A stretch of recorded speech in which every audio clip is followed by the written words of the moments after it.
Bienvenidos a una nueva sesión del Diplomado Internacional de Neurología Clínica. Yo quería saludar a todos los que se están conectando de las diferentes partes del mundo.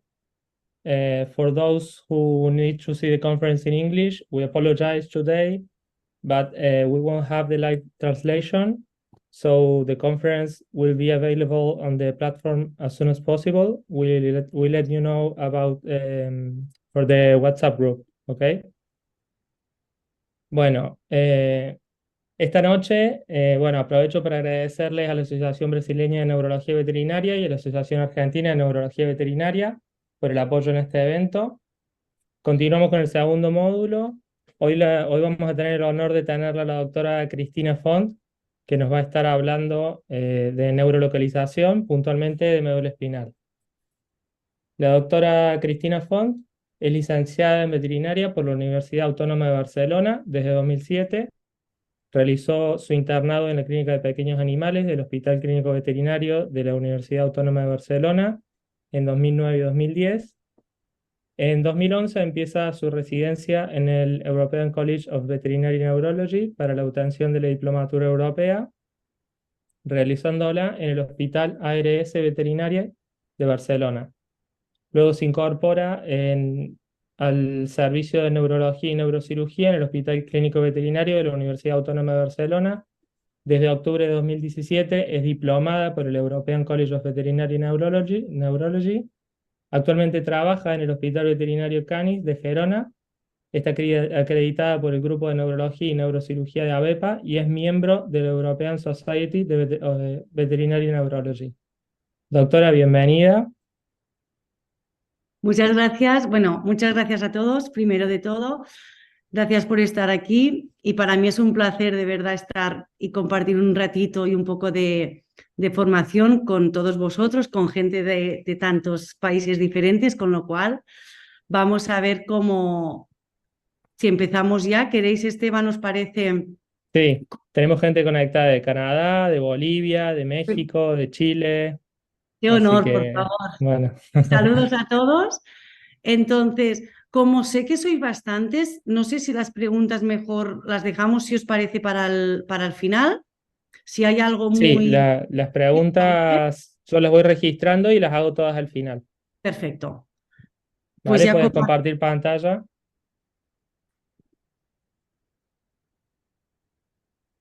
A ver si se ve bien. ¿Cómo se ve? ¿Sí? Sí, se ve bien, pero ¿Sí? todavía Vale. no empezó la presentación, ¿no? No, cuando me digas, si quieres esperamos... Se No, ve, sí, se como el puede archivo, empezar. Doc. No, ¿se ve como el archivo? Se ve como el O archivo, sea, no exacto, se ve como en tu buscador. el inicio. Ah, pues yo lo veo bien, espera. A ver. No, esto es lo que pasaba antes. A ver. ¿Y ahora? ¿Lo veis bien No, se ahora? ve como la carpeta. Como la carpeta. Qué cosa más rara, espera. Espera, pues lo abro primero yo, si acaso. A ver, si he hecho lo de antes.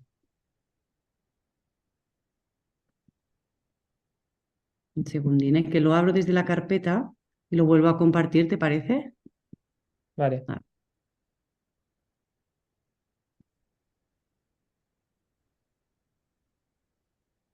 ¿ahora? Ahora sí, perfecto. perfecto. ¿Ahora sí? Vale, pues ya está. Pues empezamos ya, ¿os parece? ¿O esperamos? Sois bastante puntuales, ¿no? Sí, sí, ya son las 8:05, así que Bueno, pues sí. ya después de esto ya empezamos. Vale, pues lo que os decía, que para mí es un honor, las preguntas las dejamos para el final. Si no, os voy a dejar mi correo electrónico por si hay alguna duda, no me podéis consultar sin problema. Vale, entonces hoy nos toca hablar de localización en médula espinal y seguro que estáis haciendo este posgrado y la palabra localización la habéis oído un montón de veces. Entonces, si es tan importante en todos los temas neurológicos, la palabra localización será por algo y realmente lo es, porque la verdad es que todos los neurólogos que conozco lo usan como parte de su protocolo diagnóstico, porque la verdad es que es algo fácil de hacer cuando sabes hacerlo y es el objetivo de hoy. y que nos va a dar muchísima información. Esto es un ejemplo de cómo hacemos un protocolo en todos los casos neurológicos y aunque parece muy largo, la verdad es que la mitad de cosas ya nos las dice el propietario o es lo típico que hacemos siempre, que es un buen examen físico, un buen examen neurológico y al final todo esto, ¿para qué queremos hacerlo? Pues para poder hacer un buen diferencial, es decir, las causas más probables que pueden estar justificando el problema del paciente y con este diferencial lo que nos va a facilitar las cosas es porque vamos a decidir las pruebas diagnósticas que más información nos van a dar en cada caso. Vale, ¿cómo llegamos aquí? Pues con la localización. ¿Y qué es localizar? Pues localizar básicamente consiste en determinar la parte anatómica del sistema nervioso que nos justifica los signos del paciente. ¿Y por qué en neurología se localiza y en otros, en medicina interna o en otras especialidades quizás no? Porque la diferencia del sistema nervioso es que es un sistema tan amplio que va desde la cabeza hasta los pies, que cambia muchísimo los problemas o los signos clínicos en función de la zona del sistema nervioso afectado. Y cuando nosotros sabemos que un animal tiene un problema neurológico, pero un problema neurológico puede ser desde que no vea, que tenga convulsiones, que arrastre una patita o que no pueda caminar, entonces en ningún caso vamos a poder valorar el sistema nervioso en su totalidad, con lo cual necesitamos saber, para facilitarnos las cosas, cuál es esta parte del sistema nervioso que nos está fallando y que por tanto está causando signos clínicos al paciente. Entonces, ¿cómo podemos hacer esto? Pues lo podemos hacer sabiendo previamente que el sistema nervioso está dividido en ciertas partes anatómicas y cada una de estas partes tiene unas funciones concretas. Entonces, si sabemos las funciones concretas que tiene cada una de estas partes, vamos a poder saber qué le está fallando cuando nos venga un paciente con problemas neurológicos. ¿Y cuáles son las posibles localizaciones del sistema nervioso que nos van a dar signos clínicos diferentes y, por tanto, cuáles son las diferentes posibles localizaciones con las que dividimos el sistema nervioso? Pues esto ya lo sabéis, sistema nervioso central o periférico.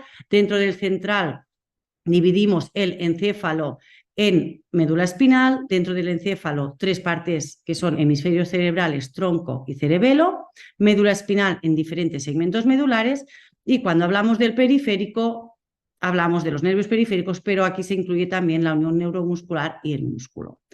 Ya sé que con la parte central la vais a hacer, sobre todo de intracraneal, con Carlos, no sé si la hacéis la semana que viene o ya la habéis hecho, y hoy nos vamos a centrar en la médula espinal. Por tanto, vamos a hablar básicamente de localización a nivel de médula espinal en casos de mielopatías. ¿Cuáles, antes de empezar con la parte teórica y luego un poco más práctica, 4 cosas importantes antes de empezar con el tema en sí? Muy obvio, pero es importante acordarse cuáles son las funciones de la médula espinal. Pues básicamente es lo que pasa la información desde la cabeza a los pies y al revés, por tanto transmite todo tipo de información entre el encéfalo y el sistema nervioso periférico, para arriba y para abajo, hacia arriba y hacia atrás. Por tanto, es lo que pasa, es el encargado de transmitir todas las informaciones y también es el encargado de controlar los reflejos. 2 cosas importantes es que la médula espinal siempre se habla de segmentos medulares y estos 4 hay que saberlos, que son C1, C5, C6, C2, T3, L3 y L4, S3. Y esto es importante porque la médula espinal, igual que el sistema nervioso es muy amplio, la médula espinal no es tan amplio como el sistema nervioso porque dejamos aparte el encéfalo, pero es una estructura muy larga.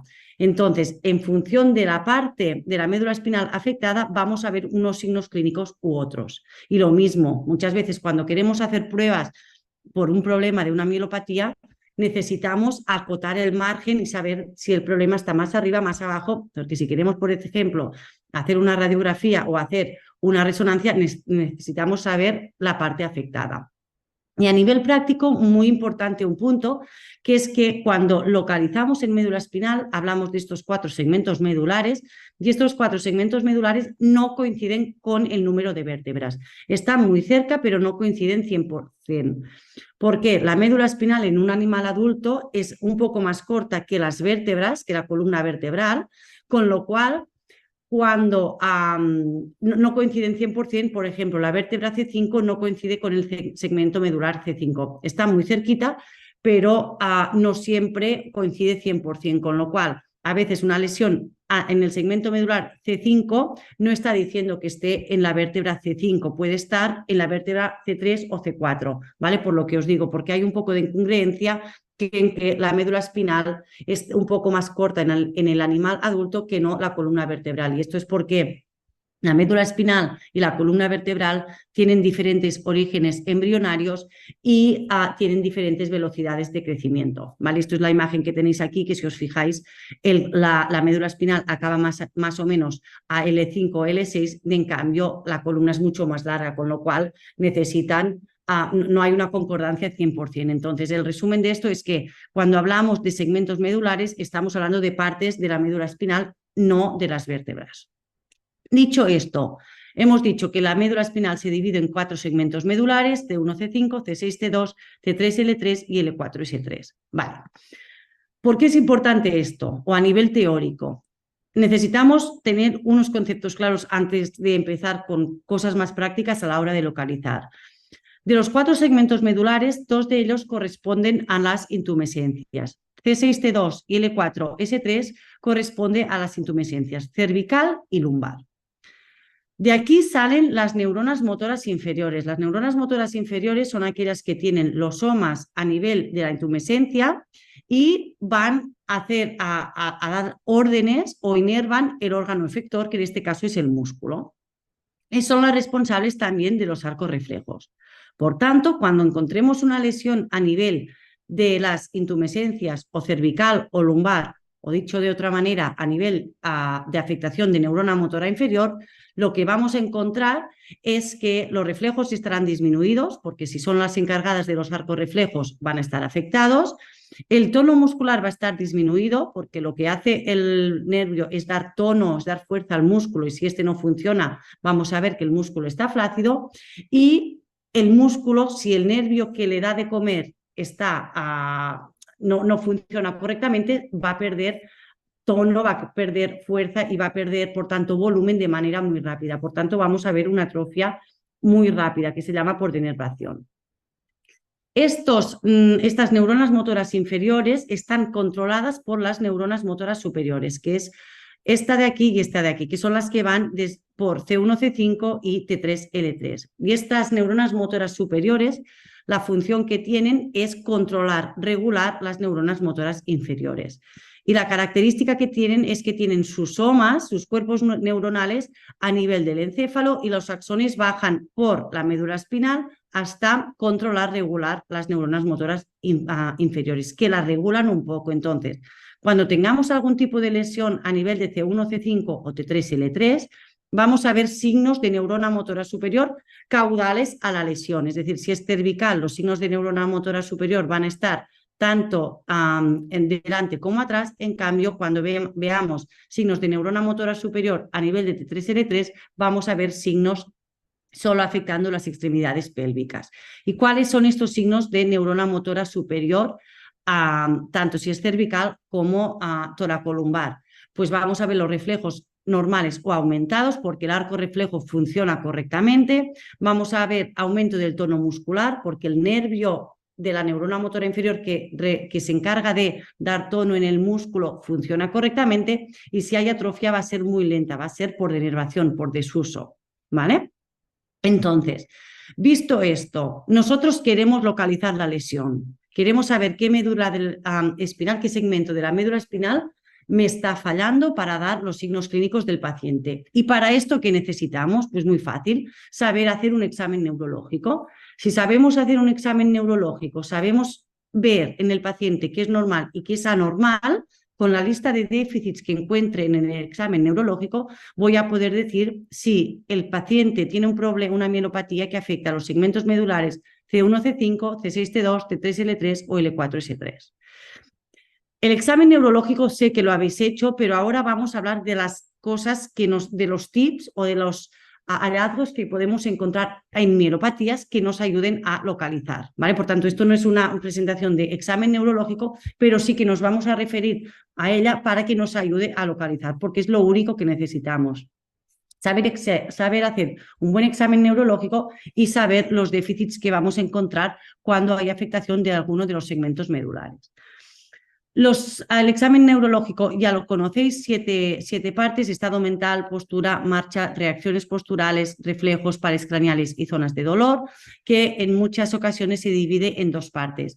Lo que se llama hands-off, que es observación, estado mental, postura y marcha, que lo vamos valorando mientras estamos hablando con el propietario, y luego ya tocando al paciente, reacciones posturales, reflejos, pares craneales y zonas de dolor.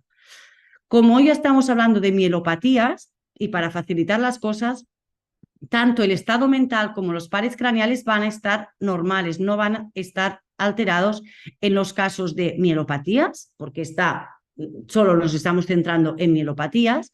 En cambio, lo que sí va a estar alterado va a ser la postura, la marcha, las reacciones posturales, los reflejos y las zonas de dolor. Por tanto, todo esto marcado en rojo es lo que nos ayudará a decir dónde tenemos el problema que haga que nuestro animal no esté bien neurológicamente.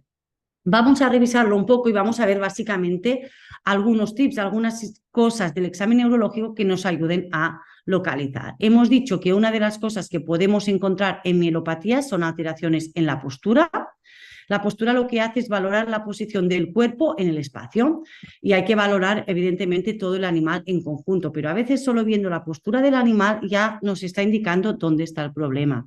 Luego tenemos que acabar de hacer el examen neurológico, tendremos que hacer pruebas para tener un diagnóstico, pero ya muchas veces solo viendo el animal cuando entra por la consulta, por la puerta, ya podemos decir dónde está el problema. Cervical, por ejemplo, este animal está clarísimo dónde está el problema. Tiene un dolor cervical muy, muy, muy severo. Fijaros, no quiere levantar la cabeza. Cuando le llamas, no mueve los ojos en lugar de la cabeza. Estas contracciones musculares. ¿Tiene déficits neurológicos? Pues en este caso no lo sé antes de mirarlo, os digo yo que no, pero aquí ya nos está diciendo algo está ocurriendo en estas cervicales. Solo con la postura esta casi de rezo estamos sabiendo dónde está el problema en las cervicales. Otra postura, esta desviación dorsal de la columna, esta cifosis, no sabemos qué le ocurre, pero sabemos que muy probablemente el problema esté a nivel toracolumbar. Lo mismo que fijaros, la postura de este animal cuando está quieto está apoyando la parte más dorsal de la extremidad con el suelo, no la está recolocando bien. Luego, cuando camine veremos que la arrastra, pero esta es la postura normal. Aquí ya podemos saber que en esta extremidad está pasando algo que hace que cuando esté en esta acción no apoye correctamente. Por tanto, ya solo la postura nos da mucha información. Otra cosa que nos da información, la marcha. Cuando valoramos la marcha, lo que estamos haciendo es valorar cómo cambia la postura del animal mientras éste camina, mientras éste se mueve. Y acordaros que existen dos tipos de alteraciones posibles en la marcha. Uno es paresia y otro es ataxia. Paresia es sinónimo de debilidad y ataxia es sinónimo de incoordinación. Cuando hablamos de paresia, que por tanto es sinónimo de debilidad, se clasifican en función de la gravedad y de las extremidades afectadas. En función de la gravedad hablamos de paresia cuando hay una disminución de la función motora voluntaria, y hablamos de plegia cuando hay una ausencia total de la función motora voluntaria. Entonces, en función de la gravedad vamos a ver un animal normal, luego un animal parético ambulatorio, quiere decir que tiene disminución de la función motora normal, pero aún es capaz de caminar. Cuando ya no es capaz de caminar por su cuenta y necesita que cogemos su peso para moverse, se va a llamar no ambulatorio. Cuando no tiene nada de función motora, pléjico, y aquí es cuando tenemos que valorar si tiene o no insensibilidad. Por tanto, el grado peor de alteraciones paréticas en la marcha es una plegia sin sensibilidad. Y también se definen las alteraciones en la marcha en función de las extremidades afectadas, que vamos a hablar de monoparesia o monoplegia en función de la gravedad cuando haya solo una extremidad afectada, de paraparesia o plegia cuando haya las dos extremidades posteriores afectadas, las de un lado, que cuando es por un problema de médula espinal, la hemiparesia va a ser ipsilateral a la lesión. Esto que no os confunda, porque a veces en problemas intracraneales de hemisferios los déficits neurológicos son contralaterales a la lesión. Esto no ocurre en mielopatías. En mielopatías los déficits siempre son ipsilaterales a la lesión y tetraparesia o plegia cuando están afectadas las 4 extremidades. Aquí vamos a ver, solo para definir la marcha, y ya veréis que sin quererlo ya podemos saber un poco dónde está el problema, teniendo en cuenta 2 cosas, que la marcha siempre va a estar alterada caudal a la lesión, es decir, un problema cervical me puede dar afectación en la marcha en las 4 extremidades, en cambio un problema toracolumbar o lumbosacro solo afectarán las extremidades pélvicas. Vemos la marcha, solo para que veáis algún ejemplo. Este animal está parético, está débil, de las patitas posteriores, delante está perfectamente, pero atrás tiene cierto grado de debilidad, pero aún es capaz de caminar solo. Por tanto, esto sería, no sé si estáis de acuerdo, una paraparesia ambulatoria. Este gatito también tiene una afectación solo de las extremidades posteriores, pero fijaros que necesita que le aguantemos un poco el peso para poder moverse.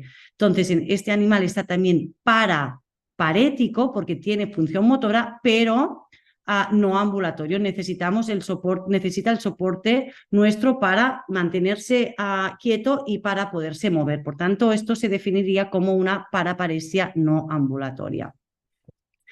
Este animal ya vemos que tiene afectación de las 4, por tanto sabemos que el problema estará en las cervicales. Luego, para saber seguro si está en C1, C5 o C6, T2, necesitamos acabar con el examen neurológico, pero aquí el hecho de que estén afectadas las 4 extremidades y además los pares craneales y el estado mental está normal, ya nos está diciendo que el problema está a nivel de las cervicales.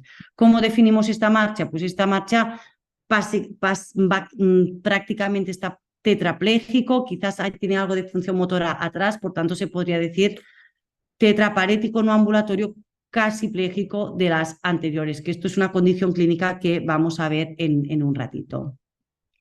2 ejemplos más, fijaros, en este paciente, el lado izquierdo le funciona correctamente, está débil, está parético del lado derecho, no es capaz de moverlas, las arrastra, por tanto tiene una hemiparesia derecha. Por tanto, lo mismo, tendremos que hacer pruebas y acabar con el examen neurológico, pero aquí ya sabemos que habrá algo en las cervicales del lado derecho que hacen que le fallen las 2 patitas del lado derecho. Y este otro, pues lo que vemos es que solo hay paresia, solo hay debilidad de una de las extremidades, por tanto tiene una monoparesia que le afecta a la extremidad anterior derecha.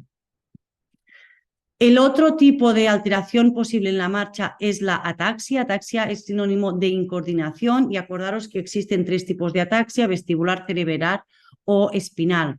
Ahora que estamos hablando de mielopatías, la ataxia que vamos a ver en los pacientes con una mielopatía es la ataxia propioceptiva o espinal, que este es el ejemplo típico. Ataxia hemos dicho que es sinónimo de incoordinación. Fijaros las extremidades pélvicas de este pastor alemán que están totalmente incoordinados. Tiene también un grado de paresia, también está débil, pero básicamente lo que llama la atención es que está atáxico. No sabemos, atáxico incoordina mucho, ¿no? En la ataxia espinal lo que se ve es que los pasos a veces son más largos, a veces son más cortos, tienden a cruzar las extremidades, a veces las abducen, las abren más, con lo cual es imposible, para decirlo de alguna manera, saber dónde va a poner la extremidad, dónde va a acabar el paso. Está totalmente incoordinado, en este caso solo afectando las de atrás. Por tanto, esto es la típica imagen, os vuelvo a poner el vídeo porque es súper característica de una ataxia espinal.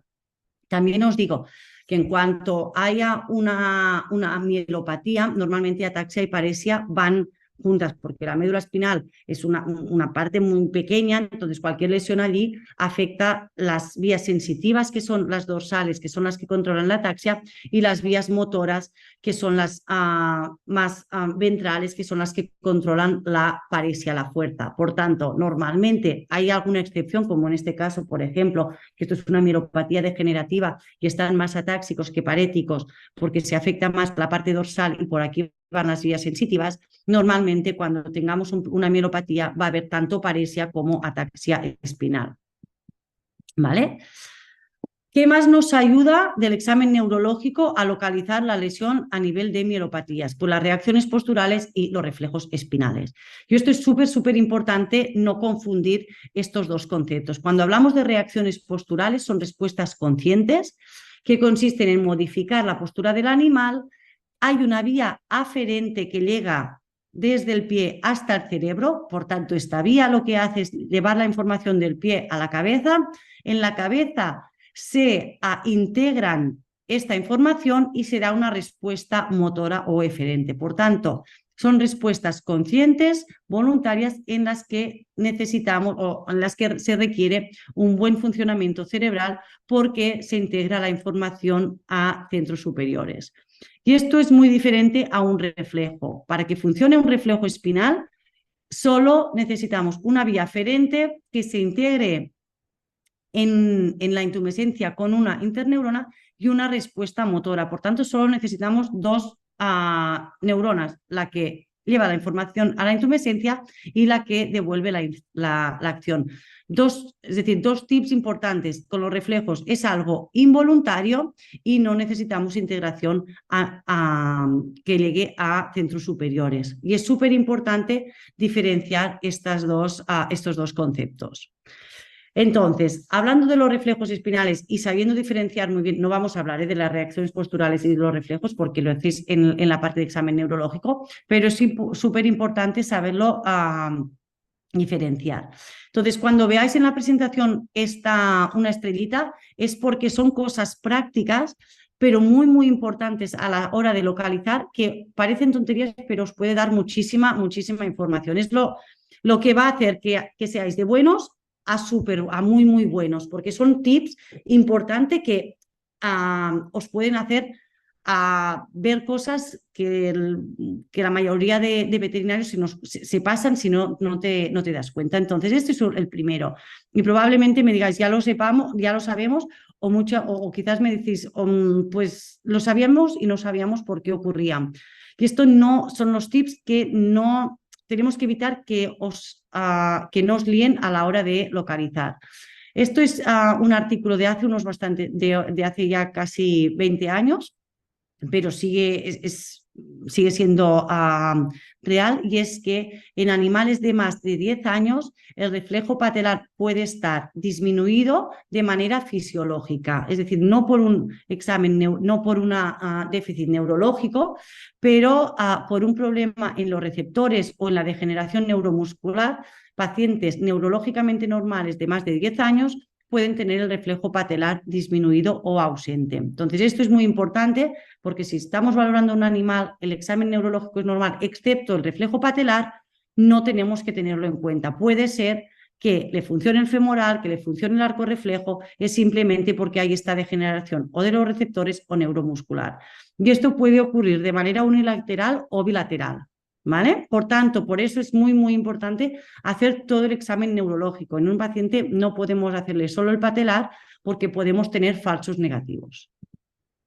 Y otra cosa importante es no confundir reflejos o valoración de los reflejos con sensibilidad. Hemos dicho que los reflejos es algo inconsciente, que necesitamos solo una vía aferente, integración a nivel de la intumescencia y una vía motora que realice la acción. Este es un paciente que viene por una tetraplegia flácida y, si os fijáis, no tiene reflejos. ¿Por qué no tiene reflejos? Lo que estamos valorando, reflejo flexor, hemos hecho los demás, pero este yo creo que es el más significativo. Le pellizcamos la extremidad y no puede retirarla. ¿Por qué no puede? Porque no tiene fuerza. Este animal tiene una polineuropatía, una polirradiculoneuritis, que ocurre que hay una disfunción de los nervios periféricos. En tanto, si os fijáis, hemos hecho todo el examen neurológico, está tetrapléjico o tetraparético no ambulatorio muy severo, pero cuando le miramos los reflejos vemos que lo nota. ¿Y cómo sabemos que lo nota? Fijaros que cuando le pellizco bastante, lo vuelvo a poner, se está enterando, se está quejando, está afónico, aquí no se oye, pero está afónico por la propia enfermedad, pero no retira la extremidad porque no tiene fuerza, porque no le funcionan los nervios motores. Por tanto, esto es un paciente con ausencia o disminución de todos los reflejos espinales, pero tiene sensibilidad. La sensibilidad es algo consciente que tiene que llegar la información al cerebro. Fijaros, no la puede retirar, no tiene fuerza, pero se entera, se enfada. Por tanto, la información sí que le llega en el cerebro. En cambio, este primero tiene reflejos, fijaros, lo valoro, tiene patelar, tiene flexor también. Cuando yo le presiono